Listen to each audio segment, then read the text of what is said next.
এ নবী আল্লাহ উম্মতিরা আব্বা আদম আলাইহিস সালাতু ওয়াস সালাম আল্লাহ রাব্বুল আলামিনের দরবারে জানিয়ে দিলেন, ও রব্বি আল্লাহ পাক, কি দিয়ে দেব আদায় করব, কি দিয়ে দেব আদায় করব? আমার কাছে তো কোনো টাকা পয়সা নাই, আমার কাছে তো কোনো বিষয় সম্পত্তি নাই, আমার কাছে তো কোনো ধন দৌলত নাই, কি দিয়ে দেব আদায় করে দেব? আমার আল্লাহ পাক রব্বুল আলামিন আব্বা আদম আলাইহিস সালামকে ডেকে বললেন, ও আমার আদম, শোনো শোনো, চিন্তা করার কোনো প্রয়োজন নাই, আমি আল্লাহ পাক রব্বুল আলামিন তোমাকে জানিয়ে দিচ্ছি, বেশি কিছু করতে হবে না, কোনো ধন সম্পদের দরকার নাই, কোনো টাকা পয়সার দরকার নাই, আমি আল্লাহ পাক তোমাকে জানিয়ে দিলাম, তুমি একটা কাজ করে নাও, তুমি আমার আখিরি নবী দুনিয়ার বাদশাহ রাহমাতাল লিল আলামিন নবীর উপরে 20 বার 20 বার দরুদ শরীফ পড়ো, এই দরুদ শরীফটা তোমার জন্য দেবর হিসেবে আমি আল্লাহ কবুল করে নেব। আরেকটু জোরে হবে না সুবহানাল্লাহ। আপনার নবীর উপর দরুদ শরীফ পড়ে আব্বা আদম আসলামের দেবমোহর হয়েছে, হাওয়া আলাইহিস সালামের সাথে বিয়ে হয়েছে, সেই বিয়ের বদৌলতে আজকে দুনিয়াতে কোটি কোটি কোটি কোটি উম্মত উম্মতি, কোটি কোটি কোটি কোটি মানুষ আজকে দুনিয়ায় এসেছে, বলুন না সুবহানাল্লাহ। এমন একজন নবীকে আল্লাহ আপনার আমার নবী বানালেন, সারা পৃথিবীর 1,24,000 মতান্তরে 2,24,000 নবী রাসূল পয়গম্বরেরা আল্লাহ পাকের কাছে ফরিয়াদ করেছিল, আল্লাহ আপনি আমাদেরকে নবী না বানিয়ে, আপনি আমাদেরকে রাসূল না বানিয়ে যদি আপনি আখিরি নবী মুহাম্মদ বানিয়ে দিতেন, আমরা বড় খুশি হয়ে যেতাম। আপনি তো আমাদেরকে আখিরি নবী মুহাম্মদ বানাতে পারতেন। আল্লাহ পাক কি তাদের দোয়াকে কবুল করেছিলেন? না, কবুল করেন। একজন নবীর দোয়াকে আল্লাহ কবুল করেছেন, হযরত ঈসা আলাইহিস সালাম। মুসলমান জানেরা, হে উম্মতিরা, হযরত ঈসা আলাইহিস সালাতু ওয়াস সালাম আমার আল্লাহর দরবারে ফরিয়াদ করেছিল, ও রব্বি আল্লাহ পাক, আপনি আমাকে আখিরি নবীর উম্মত বানিয়ে দেন, আপনি আমাকে দুনিয়ার বাদশার উম্মত বানিয়ে দেন, আপনি আমাকে সরকারে দু আলমের উম্মত বানিয়ে দেন, রাহমাতাল লিল আলামিনের উম্মত বানিয়ে দেন। আল্লাহ রাব্বুল আলামিন হযরত ঈসা আলাইহিস সালামের দোয়াটাকে কবুল করে নিয়েছিলেন।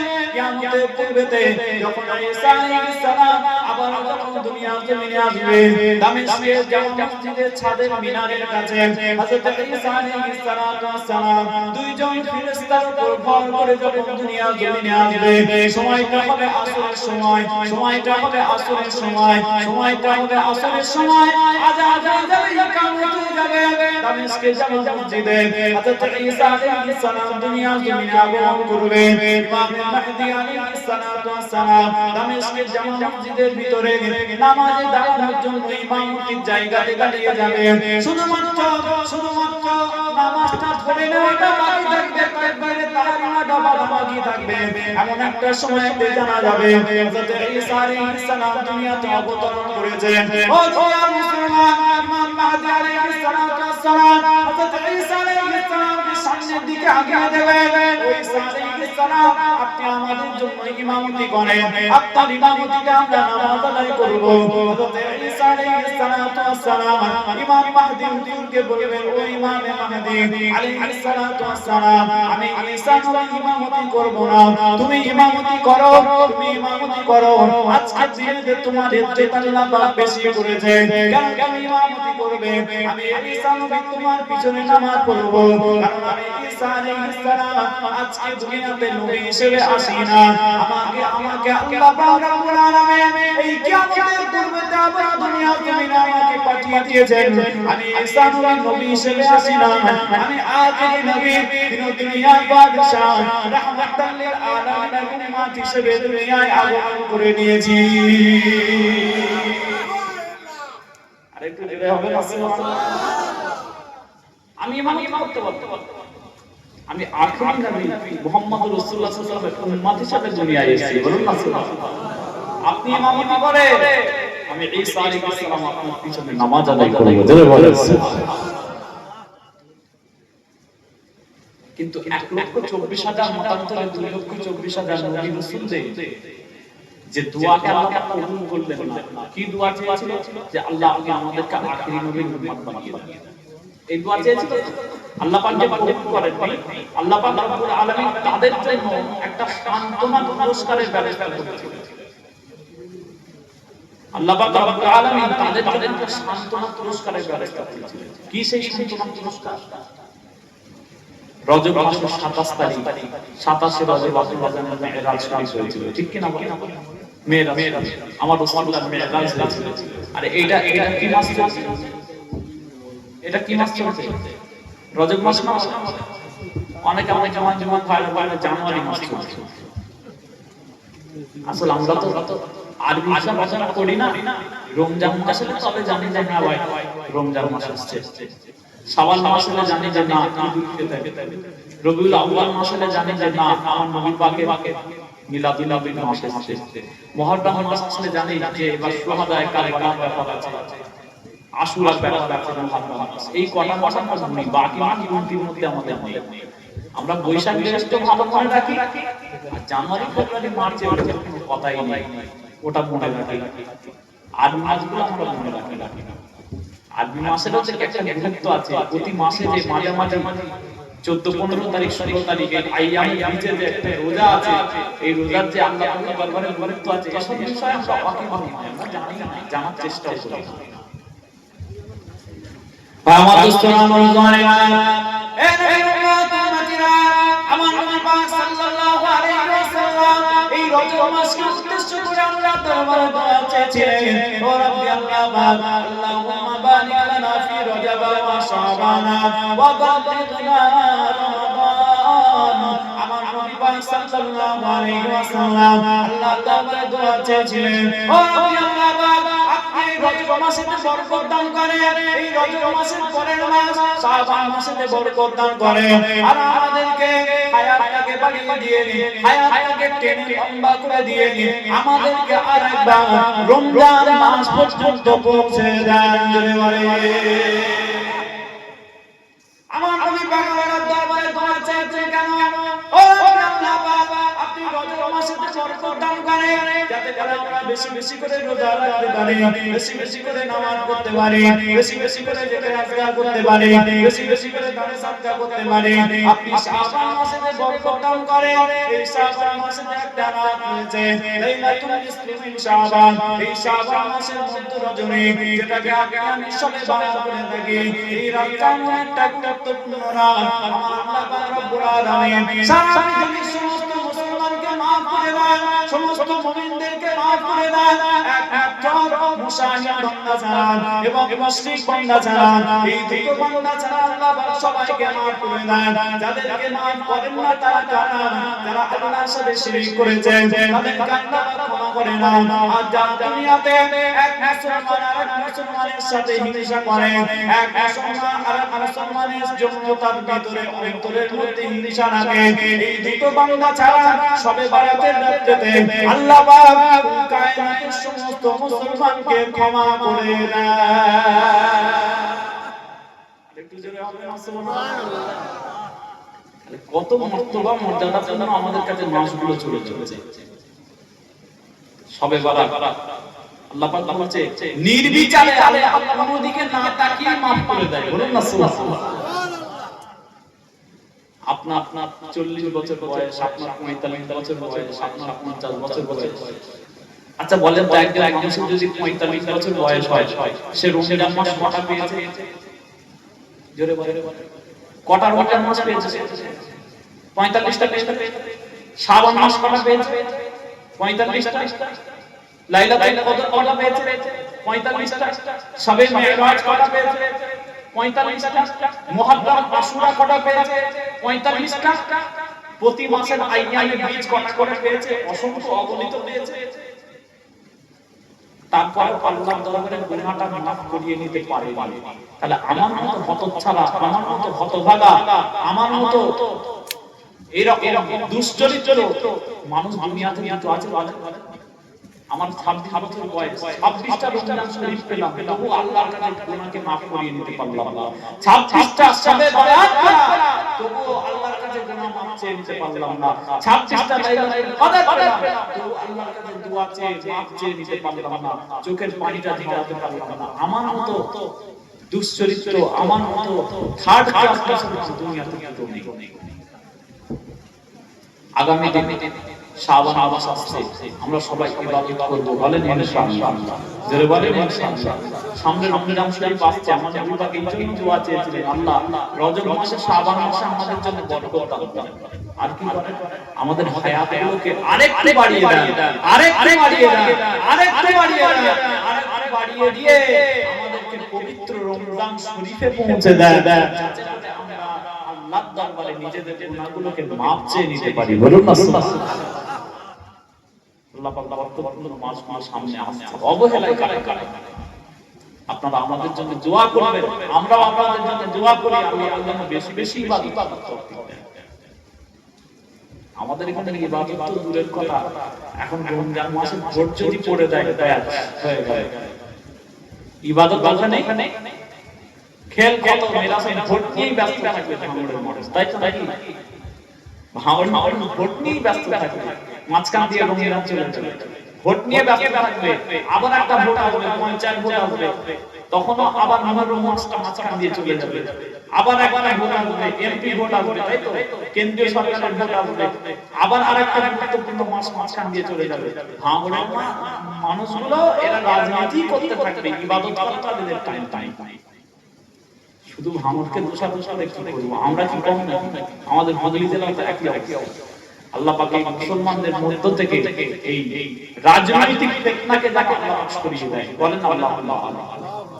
রাজনীতির জায়গায় থাক, আপনার যে কোনো দলকে সমর্থন করেন, কিন্তু ইবাদতের জায়গাটা ঠিক রেখে তারপরে বাকি ঠিক বলছি না? আল্লাহ পাক কবুল করেন, বলেন আল্লাহ আল্লাহ আমিন। আল্লাহ পাক আমাদেরকে পরিপূর্ণ করেন, বলেন আল্লাহ আল্লাহ আমিন। পাগল জালিমা এ নবীর উম্মতিরা, যে কথা আপনাদেরকে বলছিলাম 1,24,000 মতান্তরে 2,24,000 নবী রাসূল পয়গম্বরেরা আমার আল্লাহর দরবারে ফরিয়াদ করেছিল, ও রব্বি আল্লাহ পাক, আপনি আমাদেরকে নবী না বানিয়ে, আপনি আমাদেরকে রাসূল না বানিয়ে যদি আপনি আমাদেরকে নবী উম্মত বানিয়ে দিতেন, আমরা বড় খুশি হয়ে যেতাম। আল্লাহ পাক রব্বুল আলামিন তাদেরকে আগে নবী উম্মত বানায় নাই, তবে আল্লাহ পাক রব্বুল আলামিন এই মিলাদ শরীফের রাত্রিতে, রজব মাসের 27 তারিখের রাত্রিতে, যেদিন আমার রাসূলুল্লাহ নূর ভ্রমণ হয়েছিল, যেদিন আমার রাসূলুল্লাহ ইসরা হয়েছিল, যেদিন আমার রাসূলুল্লাহ মেরাজ হয়েছিল, আমার নবী পাক সাল্লাল্লাহু আলাইহি ওয়াসাল্লাম জানিয়ে দেন, যেদিন আমার মেরাজ শেষ হয়ে গেল, পুরা সাহাবীরা আমাকে নিয়ে যে হাজির করলো বাইতুল মুকাদ্দাসের সামনে, আমি রাসূলুল্লাহ আমার পুরা সাহাবীটাকে, যেখানে নবী রাসূলরা নিজেদের বাহুগুলোকে বেঁধে রেখেছিল, আমি রাসূলুল্লাহ আমার পুরা সাহাবীটাকে সেখানে বেঁধে দিলাম। বেঁধে দিয়ে আমি রাসূলুল্লাহ আবার চলতে আরম্ভ করলাম। বাইতুল মুকাদ্দাসের দরওয়াজাটা খুলে বাইতুল মুকাদ্দাসের ভিতরে প্রবেশ করলাম।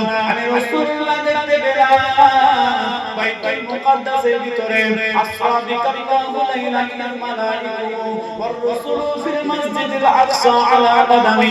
আমি রাসূলুল্লাহ দেখতে পেলাম বাইতুল মুকাদ্দাসের মধ্যে 1,24,000 মতান্তরে 2,24,000 নবী রাসূল পয়গম্বরেরা আমি রাসূলুল্লাহ আমার জন্য অপেক্ষা করে, আমাকে ইস্তেকবাল করবে বলে, আমাকে স্বাগত জানাবে বলে, আমাকে ওয়েলকাম জানানোর জন্য দাঁড়িয়ে রয়েছে। যে বলে এ নবীর উম্মতিরা, এই পবিত্র রজনীতে, মেরাজ শরীফের রজনীতে আল্লাহ পাক সমস্ত নবীদেরকে বাইতুল মুকাদ্দাসে একত্রিত করেছিলেন। কেন একত্রিত করলেন? কারণ আমার আল্লাহ পাকের ইচ্ছা ছিল, আমার আল্লাহ পাকের ইচ্ছা ছিল সমস্ত নবী রাসূলদেরকে আমার হাবিবুল্লাহ রাহমাতুল লিল আলামিনের পিছনে দাঁড় করিয়ে দিয়ে নামাজের ইমামতি করবেন আমার রাসূলুল্লাহ। আমার নবীর পিছনে দাঁড়িয়ে দাঁড়িয়ে সারা বিশ্বের নবীরা নামাজ পড়ে দেবে।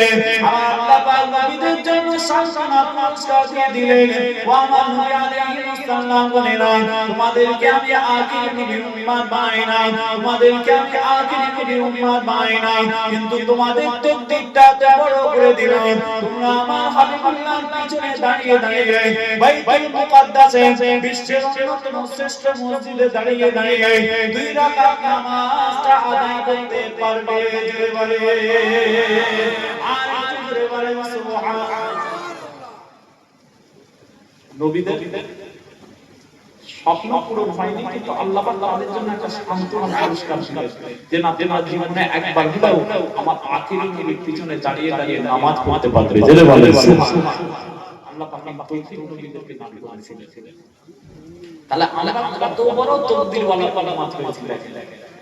নবীরা আল্লাহর কাছে চেয়েও আমার আল্লাহ পাক বলছেন ও আমার নবীরা তোমাদেরকে আখিরি নবীর উম্মত বানাইনি বটে, কিন্তু ঘটঘটুর মোল্লাপাড়ার যে সমস্ত মানুষগুলো মাথায় টুপি পরে পাঞ্জাবি পরে জলসা মজলিসে আদবের সাথে বসেছে, ওদের দিলকে এত বড় করেছে, ওদেরকে আমার আখিরি নবীর উম্মত বানিয়ে দিয়েছে। জোরে বলেন আমরা খুশি না বেজা? আমার হাবিবুল্লাহর উম্মত হয়ে আমরা খুশি না বেজা? জোরে বলেন। সেই খুশিকে ইজহার করে মহব্বতে আমার নবী পাকের উপর উচ্চ আওয়াজে দরুদ শরীফ পড়েন আল্লাহুম্মা সাল্লি আলা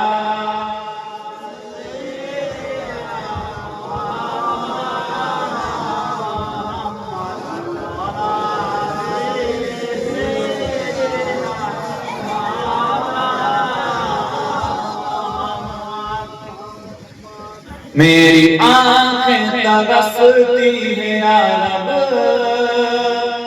मुझको बागे मदीना दिखा दे। मेरी आंखें तरसती है या रब, मुझको बागे मदीना दिखा दे। मेरी आंखें तरसती है या रब, मुझको बागे मदीना दिखा दे। मुझको बागे मदीना दिखा दे। प्यार से जिंदगी देने वाले, प्यार से जिंदगी देने वाले, मुझको प्यारे नबी से मिला दे। मेरी आंखें तरसती है या रब, मुझको बागे मदीना दिखा दे। प्यार से जिंदगी देने वाले, मुझको प्यारे नबी से मिला दे।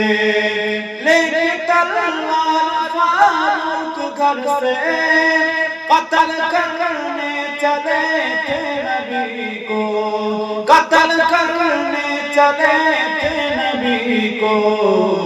पास पहुंचे तो की अर्ज कर, मेरे महबूब का कलमा पढ़ा दे।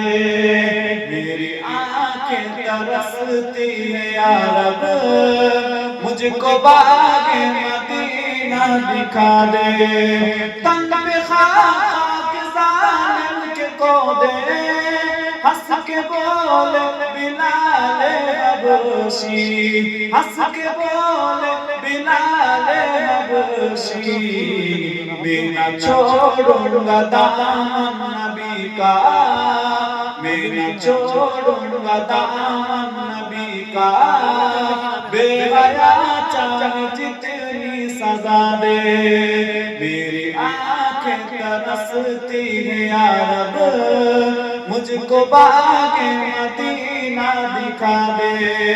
मेरी आंखें तरसती है या रब, मुझको बागे मदीना दिखा दे। मुझको बागे मदीना दिखा दे। प्यार से जिंदगी देने वाले, मुझको प्यारे नबी से मिला दे। अल्लाहुम्मा सल्ली अला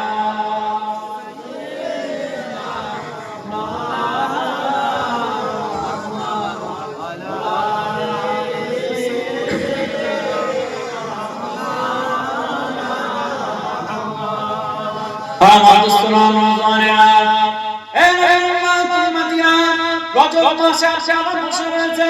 এই রজব মাসের 27 তারিখ আমার রাসূলুল্লাহ মেরাজ শরীফ হয়েছিল। আমার নবী পাক সাল্লাল্লাহু আলাইহি ওয়াসাল্লামকে আমার আল্লাহ পাক মেরাজ শরীফে নিয়ে গিয়েছিলেন। আল্লাহ নবী আল্লাহ রাসূল দুনিয়ার বাদশা নিজের ঘরের মধ্যে মক্কা শরীফের মধ্যে নিজের বাড়ির মধ্যে আরাম করছে। আমার আল্লাহ পাক জিবরাইল আলাইহিস ফেরেশতাকে পাঠিয়ে দিয়েছিল, ও জিবরাইল যাও যাও আমার হাবিবুল্লাহর কাছে চলে যাও, আমি হাবিবুল্লাহর সাথে মুলাকাত করতে যাই, আমি হাবিবুল্লাহর সাথে মুলাকাত করতে যাই। ও নবী মুসা আলাইহিস সালাতু ওয়াস সালাম একবার আমার আল্লাহ পাকের সঙ্গে কথাবার্তা বলতে বলতে আমার আল্লাহ পাককে জানিয়ে দিয়েছিলেন, ও রব্বি আল্লাহ পাক আপনি আমি নবী মুসা আমাকে কালিমুল্লাহ লাকাব দিয়ে দিয়েছেন, আর মুহাম্মদুর রাসূলুল্লাহকে হাবিবুল্লাহ লাকাব দিয়ে দিয়েছেন। মা ফারক বাইনাল কালিমি ওয়াল হাবিব, কালিম এবং হাবিবের মধ্যে পার্থক্য কোথায়? আপনি তো আমাকে হাবিবুল্লাহ বানাতে পারতেন আর মুহাম্মদুর রাসূলুল্লাহকে কালিমুল্লাহ বানাতে পারতেন, আপনি কেন আমাকে কালিমুল্লাহ বানালেন, মুহাম্মদুর রাসূলুল্লাহকে হাবিবুল্লাহ বানালেন? আমার আল্লাহ পাক রব্বুল আলামিন নবী মুসা আলাইহিস সালাতু ওয়াস সালামকে জানিয়ে দেন, ও নবী মুসা তুমিও আমার বন্ধু আর মুহাম্মদুর রাসূলুল্লাহ হাবিবুল্লাহ আমার বন্ধু, কিন্তু তুমি আমার জাতীয় বন্ধু, মুহাম্মদুর রাসূলুল্লাহ আমার সাথে সেরকম বন্ধুত্ব নয়। তোমার সাথে আমার যে বন্ধুত্ব আর মুহাম্মদুর রাসূলুল্লাহর সাথে আমার যে বন্ধুত্ব, এই বন্ধুত্বের মধ্যে অনেক ফারাক রয়েছে, অনেক তফাৎ রয়েছে। ও নবী মুসা তুমি আমি আল্লাহ পাক আমাকে দেখতে চেয়েছিলেন, তুমি বলেছিলে ও রব্বি আল্লাহ পাক আপনাকে আমি দেখতে চাই, আমি আল্লাহ পাক তোমাকে আমার দিদারটা দিয়ে নাও। আমি একটা মুখ দেখিয়েছিলাম, আমি একটা ঝলক দেখিয়েছিলাম, আমি একটা জ্যোতি একটা লাইন একটা নূর দেখিয়েছিলাম, এই নূরের আলো আমি সহ্য করতে পারি না। আর মুহাম্মদুর রাসূলুল্লাহ এমন আমার বন্ধু, মুহাম্মদুর রাসূলুল্লাহ আমাকে দেখতে যাওয়ার আগে আমি আল্লাহ পাক স্বয়ং আমার হাবিবুল্লাহকে দেখতে চাই। পার্থক্য আছে না? মুসা কালিমুল্লাহ তুমি আমার এই জন্য ভালো বন্ধু কারণ তুমি আমাকে দেখতে যাও, আর মুহাম্মদুর রাসূলুল্লাহ আমার বন্ধু এবং হাবিব, মুহাম্মদুর রাসূলুল্লাহকে আমি আল্লাহ নিজেই দেখতে যাই। তুমি আমাকে যখন দেখতে চেয়েছিলে তখন আমি তুত পাহাড়ে উঠে আসতে বলেছিলাম, তুত পাহাড়ে উঠে আসতে বলেছিলাম, কিন্তু মুহাম্মদুর রাসূলুল্লাহকে যখন আমি আল্লাহ পাক দেখতে চেয়েছি, যখন আমি মুলাকাত করতে চেয়েছি, তখন রাসূলুল্লাহকে কষ্ট করতে বলি না, আমি বলি সাওয়ারিটাকে জিবরাইল আলাইহিস ফেরেশতার মাধ্যমে আমার রাসূলুল্লাহর দরবারে পাঠিয়ে দিয়েছি। আমার রাসূলুল্লাহ গোলাম সাওয়ারি করে ইসরা আরম্ভ করে দিয়েছেন। এইভাবে আমার রাসূলুল্লাহর মর্যাদাকে আল্লাহ পাক বাড়িয়ে দিয়েছেন। নবী মুসা আলাইহিস সালামকে আল্লাহ পাক জানিয়ে দিলেন, ও নবী মুসা শোনো তোমার উপরে আমি একটা কিতাবকে নাযিল করেছি, ওই কিতাবের নাম হচ্ছে তাওরাত কিতাব। তোমাকে আমি যখন এই কিতাবটা নাযিল করেছিলাম, তোমার উপরে যখন আমি এই ওহীগুলোকে প্রেরণ করেছিলাম, যখন তোমার সাথে আমি ওহী প্রেরণ করি, তোমাকে নির্দিষ্ট জায়গাতে আসতে হয়, নির্দিষ্ট জায়গাতে পাহাড়ে আসার পরেতে আমি তোমার উপরে ওহীটা প্রেরণ করি, তোমার উপরে তাওরাত কিতাবটা প্রেরণ করি। কিন্তু মুহাম্মদুর রাসূলুল্লাহ আমার এমন হাবিব, এমন আমার বন্ধু, এমন আমার গুরুত্বপূর্ণ বন্ধু হাবিবুল্লাহ মুহাম্মদুর রাসূলুল্লাহ সাল্লাল্লাহু আলাইহি ওয়াসাল্লাম, এই মুহাম্মদুর রাসূলুল্লাহ যেখানে যেখানে যায় আমি আমার পবিত্র কোরআন শরীফকে আমার রাসূলুল্লাহর পিছনে পিছনে জিবরাইল আমিন ফেরেশতার মাধ্যমে পাঠিয়ে দিই। আরেকটু জোরে হবে না? সুবহানাল্লাহ। আমার হাবিবুল্লাহ যেখানে যায় আল্লাহর কোরআন সেখানে যায়, আমার হাবিবুল্লাহ মক্কায় আল্লাহর কোরআন মক্কায়। মাক্কি সূরা আছে না? মাক্কি সূরা মাদানী সূরা, মদিনায় অবতীর্ণ সূরা, মক্কায় অবতীর্ণ সূরা। আমার রাসূলুল্লাহ যখন মক্কা গেলেন তখন আল্লাহর কোরআন মক্কায়, আমার রাসূলুল্লাহ যখন মদিনায় আল্লাহর কোরআন মদিনায়, আমার রাসূলুল্লাহ যখন যুদ্ধের ময়দানে আল্লাহর পবিত্র কোরআন শরীফ যুদ্ধের ময়দানে, আমার রাসূলুল্লাহ যখন নিজের ঘরের মধ্যে তখন আল্লাহ পাকের পবিত্র কোরআন নিজের ঘরের মধ্যে, যখন আমার রাসূলুল্লাহ মসজিদে কিবলাতাইনের মধ্যে, তখন আমার রাসূলুল্লাহর পিছনে পিছনে আল্লাহর কোরআনের আয়াত মসজিদে কিবলাতাইনের মধ্যে। কিবলাটা পরিবর্তন হয়ে গেল, মুসলমানরা সর্বপ্রথম বাইতুল মুকাদ্দাসের দিকে ফিরে ফিরে নামাজ পড়তেন। পরবর্তীতে কিবলাটা পরিবর্তন হয়ে গিয়েছিল। আমার রাসূলুল্লাহ আল্লাহর দরবারে ফরিয়াদ করেছিলেন, ও রব্বি আল্লাহ, আমার জন্মভূমি মক্কাতুল মুকাররমা যে কাবা শরীফটা রয়েছে ইন্না আউওয়ালা বাইতিন উদিয়া লিন-নাস লাল্লাযী বিবাক্কাতা মুবারাকান ওয়া হুদান লিল আলামিন। এই পবিত্র কাবা শরীফটাকে আমি কিবলা হিসেবে দেখতে চাই। আমি রাসূলুল্লাহ আমার মনের বড় ইচ্ছা সারা পৃথিবীর আমার উম্মতিরা এই কাবা শরীফের দিকে ফিরে নামাজ পড়বে।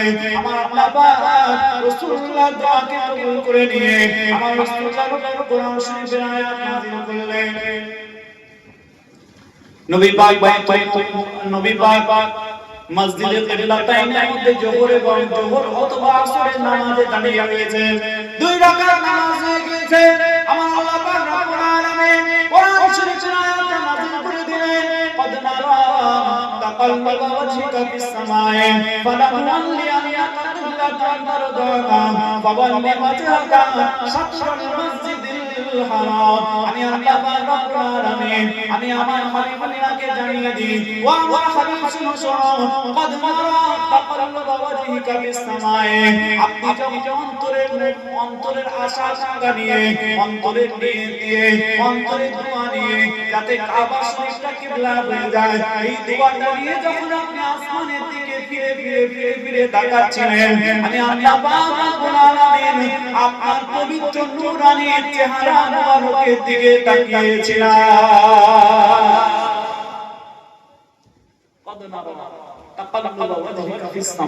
হাবিব আপনি যখন আসমানের দিকে তাকাচ্ছিলেন আমি আল্লাহ পাক আপনার চেহারার দিকে তাকিয়েছিলাম।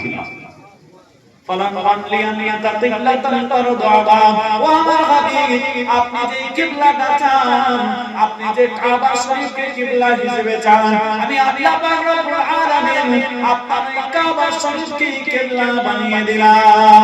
ফাওয়াল্লি ওয়াজহাকা শাতরাল মসজিদিল হারাম। এখন আপনি এই নামাজের অবস্থায় আপনি আপনার চেহারা মুবারকটাকে ফিরিয়ে নেন কাবা শরীফের দিকে ফিরিয়ে নিয়ে আপনি কাবা শরীফের দিকে ফিরে নামাজ পড়েন। আপনার নামাজটা আপনার কোটি কোটি উম্মতের নামাজটা কাবা শরীফের দিকে ফিরে পড়লে আমি আল্লাহ পাক কাবা শরীফকে কিবলা হিসেবে কবুল করে নিলাম। হাবিবুল্লাহ চেয়েছে কাবা কিবলা হয়ে গেছে, বলুন না সুবহানাল্লাহ। হাবিবুল্লাহ দাঁড়ালে শরীয়ত, হাবিবুল্লাহ বসলে শরীয়ত, হাবিবুল্লাহ হাসলে শরীয়ত, হাবিবুল্লাহ খেলে শরীয়ত, হাবিবুল্লাহ যা করে তাই শরীয়ত, বলুন না সুবহানাল্লাহ। হাবিবুল্লাহ চেয়েছে সঙ্গে সঙ্গে কাবা শরীফ কিবলা হয়ে গেছে। ইন্না আউওয়ালা বাইতিন উদিয়া লিন-নাস লাল্লাযী বিবাক্কাতা মুবারাকান ওয়া হুদান লিল আলামিন। পবিত্র ঘর এই পৃথিবীর জমিনের মধ্যে আল্লাহ বলেছেন এই পৃথিবীর জগতের মধ্যে প্রথম ঘর আমি আল্লাহ বানিয়েছি পবিত্র কাবা শরীফ। মক্কা নগরী যেমন কোরা সারা পৃথিবীর সমস্ত শহরের মা, মানে এই শহর থেকে সারা বিশ্ব শহর হতে শিখেছে। শহর কাকে বলে এটা শিখেছে কার কাছ থেকে? মক্কা শহর থেকে। আর কাবা শরীফ থেকে সারা পৃথিবীর মানুষ শিখেছে যে ঘর কাকে বলে, ঘর কাকে বলে এটা পৃথিবীর মানুষ শিখেছে কাবা শরীফ থেকে, ঠিক কিনা বলে?